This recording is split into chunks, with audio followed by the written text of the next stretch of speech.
خوتي خواتاتي اهلا وسهلا مرحبا بكم يا جماعة الخير وصباح الخير عليكم نازل في اللون والسلام عليكم. J'espère que vous allez bien. C'est très difficile de continuer de poser cette question et d'espérer que vous alliez bien parce que l'actualité elle est malheureuse. Elle est malheureuse, d'autant plus que la tragédie algéro-marocaine, elle se poursuit toujours et encore et elle s'est banalisée malheureusement. Et certains Marocains comme certains Algériens essayent de nous faire accepter le fait accompli. C'est-à-dire ils essaient de nous imposer le fait accompli.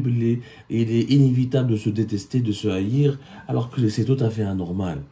Nous n'étions jamais comme ça. Même lorsque les deux États marocains et algériens avaient de graves malentendus, lorsque les pics de tension étaient très élevés dans les années 70, les années 80, les années 90, quelquefois les années 2000, jamais il y a eu autant de polémiques, autant d'appels à la haine, autant de divisions, autant de disputes, de querelles, même si elles restent virtuelles. Et c'est ça, malheureusement, c'est pas la magie des réseaux sociaux, c'est la sorcellerie des réseaux sociaux.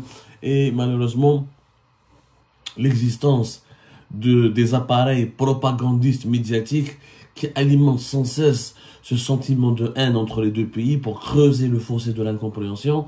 Et les appareils propagandistes servent des intérêts hégémoniques pour les deux régimes, avec comme objectif, encore une fois, de détourner l'attention des deux peuples sur les problèmes de sous-développement de leur pays, en essayant toujours de traquer cet ennemi imaginaire, en se concentrant, en détournant l'attention de la population sur cet ennemi imaginaire qui est le voisin détesté, le voisin diabolique. Alors la tragédie algéro-marocaine se poursuit, cette fois-ci après le football, c'est le handball.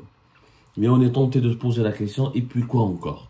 Et puis quoi encore? Qu'est-ce qui va passer par la suite? Qu'est-ce qui va se passer par la suite? Hier, mardi 23 avril, un match de handball devait opposer le Maroc à l'Algérie, dans le cadre de la coupe arabe des joueurs de moins de 17 ans, des cadets, qui se déroule en ce moment même, le championnat arabe de handball, dans les moins de 17 ans, qui se déroule en ce moment même au Maroc, où l'Algérie participe. Alors, hier, au complexe sportif Mohamed V de Casablanca, l'Algérie devait donc affronter le Maroc, les jeunes Algériens devaient affronter les jeunes Marocains, ce qui était donc attendu comme étant une fête du sport, de retrouvailles, de réconciliation, pour nous faire oublier un petit peu ce qui s'est passé avec le malheureux match entre l'USMA d'Alger et l'US Berkane, le RS Berkane, dans le cadre de la compétition, pour la demi-finale de la Coupe de la Confédération de la CAF.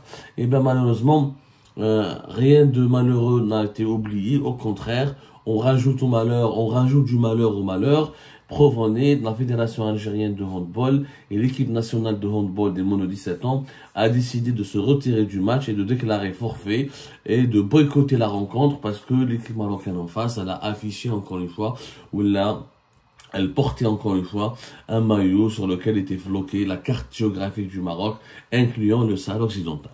Énième polémique, encore une fois, énième division, énième querelle autour d'un maillot concernant une carte géographique, énième conflit géopolitique, et ça a été assumé par la délégation algérienne. La présidente de la Fédération algérienne de handball avait annoncé, elle avait menacé que l'Algérie boycotterait le match si l'équipe marocaine décidait de porter des maillots portant une carte intégrale du Maroc ou incluant le territoire du Sahara occidental. Et ben la Fédération algérienne de handball, elle a mis en exécution sa menace, donc automatiquement elle se retire, elle déclare forfait l'équipe d'Algérie, et le Maroc a gagné 10-0. Dans le handball apparemment, c'est quand une équipe déclare forfait, quand elle perd sur tapis vert, le score est favorable à l'équipe adverse, est de 10-0, 10 points à 0.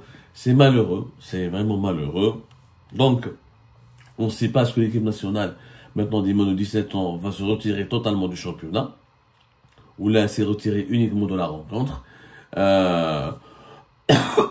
Pour le moment, il y a beaucoup d'informations contradictoires. On attend de comprendre ce qui se passe à Casablanca, où l'équipe d'Algérie se trouve en ce moment.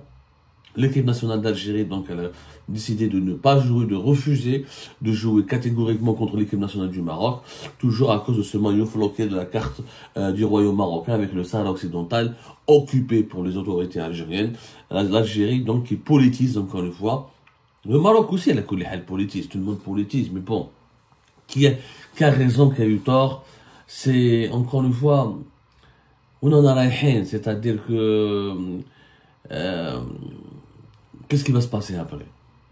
À chaque fois que l'Algérie va jouer avec le Maroc, donc le Maroc va profiter parce qu'il connaît le caractère des Algériens et l'attitude des autorités algériennes et l'obsession des autorités algériennes pour le Sahara occidental. Donc le Maroc, automatiquement, il va en profiter pour réaffirmer sa souveraineté sur le territoire du Sahara occidental et pour provoquer une polémique avec l'Algérie. L'Algérie, donc, qui a décidé d'adopter une attitude totalement radicale, un boycott et retrait total lors des compétitions sportives qui opposent le Maroc à l'Algérie à cause de ce maillot.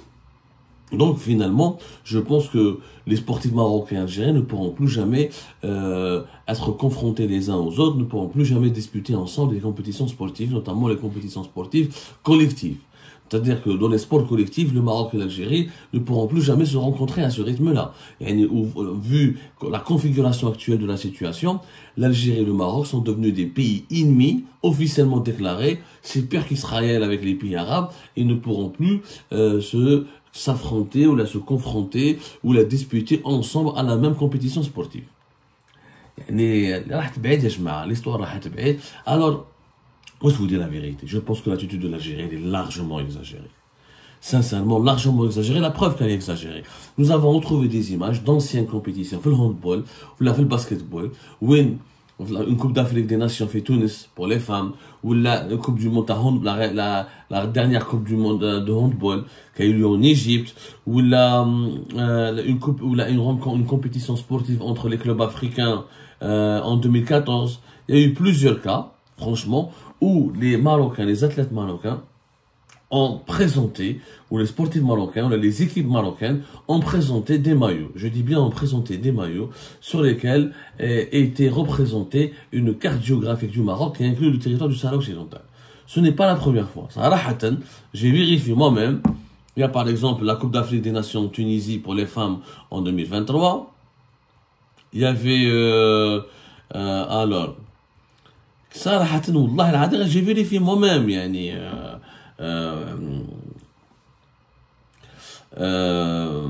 il y avait une coupe d'Afrique en Égypte voilà في بطولة الأمم الإفريقية مباراة بين كرة اليد بين الجزائر والمغرب في بطولة الأمم الإفريقية. Il y avait le même problème, le même drapeau. D'ailleurs, vous pouvez retrouver les images, etc. Je vais vous donner les dates précises. والله كارثة يا جماعة sincèrement والله كارثة. En 2023, en 2014, une rencontre entre deux équipes sportives, Husseimia contre un club algérien, je crois que c'était Bidet Boufarik, avec Husseimia d'un club marocain avait affiché une tenue mauve avec laquelle, c'était en 2014, hein, avec une carte géographique incluant le territoire marocain, avec une carte géographique du Maroc qui inclut le territoire du Sahara occidental. Et والله يا جماعة, ce n'est pas un cas inédit, ce n'est pas une première. L'Algérie là, les autorités algériennes exagèrent. Voilà. هذه المباراة كرة بين الجزائر وبطولة الأمم الإفريقية ça fait 3 mois. Donc ça fait début de l'année. Les dates sont là يا جماعة. يعني on peut pas nier, c'est-à-dire c'est pas la première fois que des équipes marocaines nationales utilisent cette carte géographique lors de rencontres sportives face à l'Algérie, notamment dans le handball et le basketball. J'ai pas trouvé dans mes recherches des cas précédents ou là des antécédents dans le football, mais il y a eu des antécédents dans le handball et le basketball. Il n'y a pas eu de polémique, il n'y a pas eu de scandale, il n'y a pas eu de réaction outrancière de la part de l'Algérie. Pourquoi maintenant? Et à la veille des élections présidentielles, on se pose la question. Il y a une politisation excessive du conflit avec le Maroc en Algérie à la veille des élections présidentielles anticipées du 7 septembre prochain. C'est que il y a une volonté, un plan qui a été édifié dans le cadre d'une volonté manifeste de manipuler l'opinion publique, de détourner l'attention de l'opinion publique sur les problèmes du pays, sur l'actualité de l'élection présidentielle. Est-ce qu'on ne prépare pas le terrain à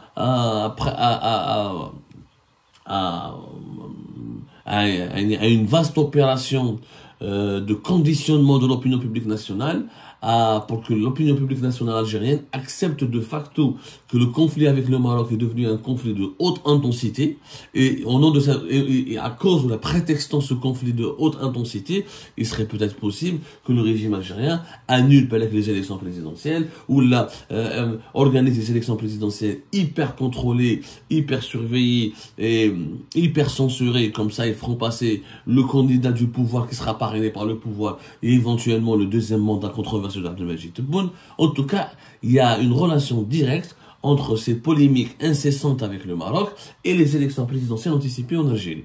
Je ne vois pas une autre raison.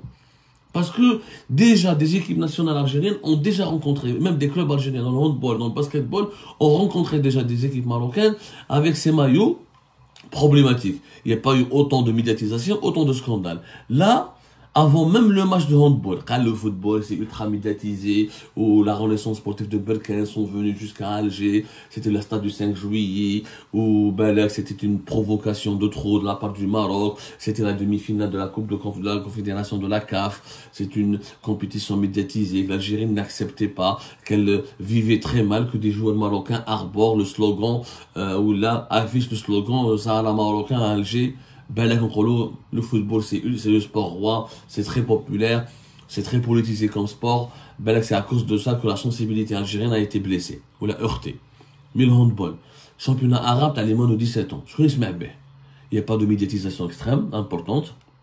C'est pas un sport extrêmement populaire, c'est pas une compétition planétaire suivie, c'est pas une, voilà, c'est les moins de 17 ans, c'est des cadets, l'événement, le cas, il n'y avait pas le retrait s'il n'y avait pas le retrait de l'équipe nationale algérienne, l'événement serait passé. Et personnellement, moi, il y avait un championnat arabe, t'as les moins de 17 ans.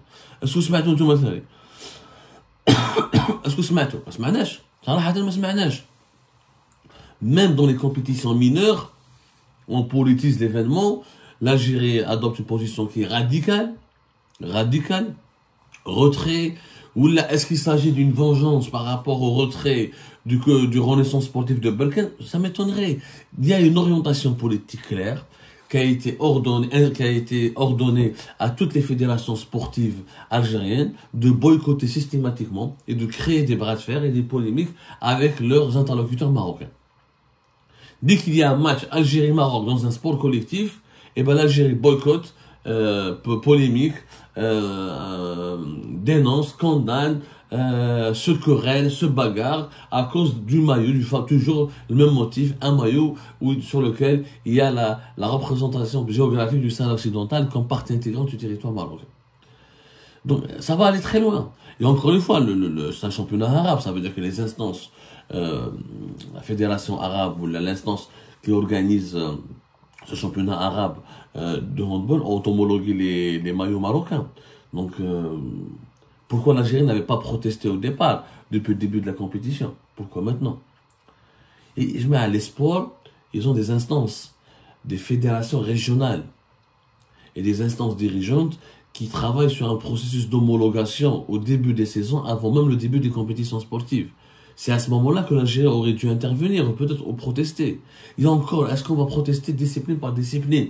Et est-ce qu'on va maintenant compromettre, la question qui se pose, est-ce qu'on va compromettre les performances sportives de toutes les fédérations algériennes au nom de la lutte pour la souveraineté du Sahara occidental? Et demain, on va renoncer aux médailles. Donc, comme un exemple. Je ne sais pas si dans les Jeux Olympiques, ce sera possible. Si demain, dans les Jeux Olympiques à Paris, il y aura une rencontre entre des athlètes algériens et des athlètes marocains. Et si l'athlète marocain affiche une tenue, ou là, est autorisé à afficher une tenue avec la carte géographique du Maroc inclus dans le Sahara occidental, donc les athlètes algériens devront se retirer, c'est ça. Donc, ils vont renoncer à leur rêve de réaliser une performance et de gagner des médailles pour le pays. Donc là, parce qu'on a les Jeux Olympiques, c'est cet été, entre le mois de juillet et août 2024. Ma femme, comment ça va se passer? Donc demain, la boxe, l'athlétisme, dans tout parce que dans les sports individuels, dans les sports collectifs, il faut boycotter catégoriquement tout athlète, toute équipe marocaine qui porte, qui affiche une carte géographique incluant le Sahara occidental. Donc, au niveau africain, où l'Algérie et le Maroc ont quand même plus de chances, ont beaucoup de chances de se rencontrer parce que ce sont deux pays importants et deux pays importants du continent africain. Donc, l'Algérie va renoncer à pas mal de compétitions. Aussi ça, là. Dans le football, ça va pas s'arrêter parce que la Confédération africaine de football a validé, elle a homologué les maillots marocains. Et elle défend le droit du Maroc, ou des clubs marocains, ou des sportifs marocains, des footballeurs marocains à porter des maillots avec la carte géographique du Maroc incluant le Sahara occidental. Donc demain, la Ligue des champions africaine, Mouloudia ou la GSK ou la CRB ne pourront plus jouer avec les clubs marocains. Et qu'est-ce qui va se passer l'année prochaine? La Coupe de Confédération africaine. Si la CAF maintient sa position, elle est bien partie pour maintenir sa position. C'est-à-dire que, on va renoncer au sport. À cause du Sahara occidental, l'Algérie ne pourra pas participer à de nombreuses compétitions. On ne va pas gagner plusieurs titres. Donc, on a beaucoup toutes les instances africaines ne sont pas convaincues par l'histoire du Sahara occidental. On va boycotter toute l'Afrique. Est-ce qu'on va boycotter toute l'Afrique? Le handball, le basketball, demain dans quel sport? On ne peut pas vivre au rythme des polémiques interminables. Ça va devenir un cauchemar pour les sportifs algériens. Les sportifs algériens, ils vont être exclus et mis à l'écart de plusieurs compétitions continentales et internationales. Parce que quelquefois, il faut gagner certaines compétitions continentales pour pouvoir jouer quelques compétitions internationales mondiales. Des fois, il faut briller dans les championnats locaux en Afrique pour aller vers les compétitions, vers les Coupes du Monde de certaines disciplines sportives. Tâchez à chaque fois que tu rencontres un adversaire marocain, tu vas déjouer, tu vas te retirer, tu vas déclarer forfait parce que lui, il va montrer un drapeau, ou là, il va montrer une carte géographique écrite dans le Sahara occidental. C'est le sport algérien qui est perdant. C'est nous qui sommes perdants. On à chaque fois, c'est une position de principe. Il n'y a que toi, il n'y a que l'Algérie qui observe cette position de principe. Le boycott du Maroc, c'est juste une spécialité algérienne. S'il y avait plusieurs pays africains, un Kolo, il y a un front anti-marocain en Afrique, les Sud-Africains, les Congolais, les Mozambicains, les Angolais, qui soutiennent tout le Sahara occidental, il y a un mouvement anticolonialiste, je peux comprendre. Il n'y a que l'Algérie qui boycotte le Maroc pour le moment. Il n'y a absolument que l'Algérie. Il n'y a pas un autre vis-à-vis. Il n'y a pas d'autres interlocuteurs. En fait, c'est l'Algérie qui monopolise la cause du Sahara occidental.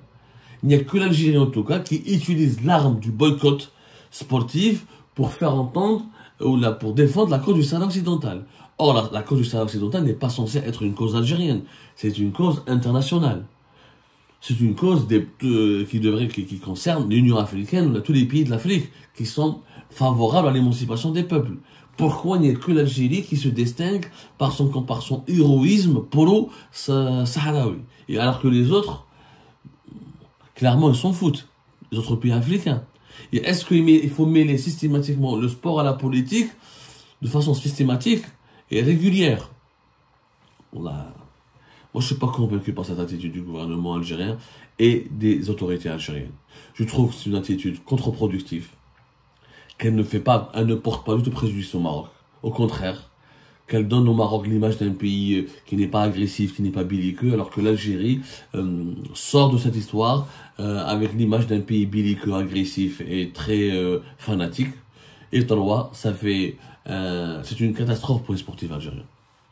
Ça élimine les sportifs algériens, ça bloque leur carrière, ça bloque la réussite de nos sportifs et ça dessert l'Algérie pour gagner des titres sportifs et pour les palmarès de nos clubs et de nos sélections nationales. Je ne vois aucun intérêt pour l'Algérie dans cette histoire. Absolument aucun intérêt. La polémique, les querelles médiatiques n'ont jamais apporté du bien ou une quelconque valeur ajoutée aux nations.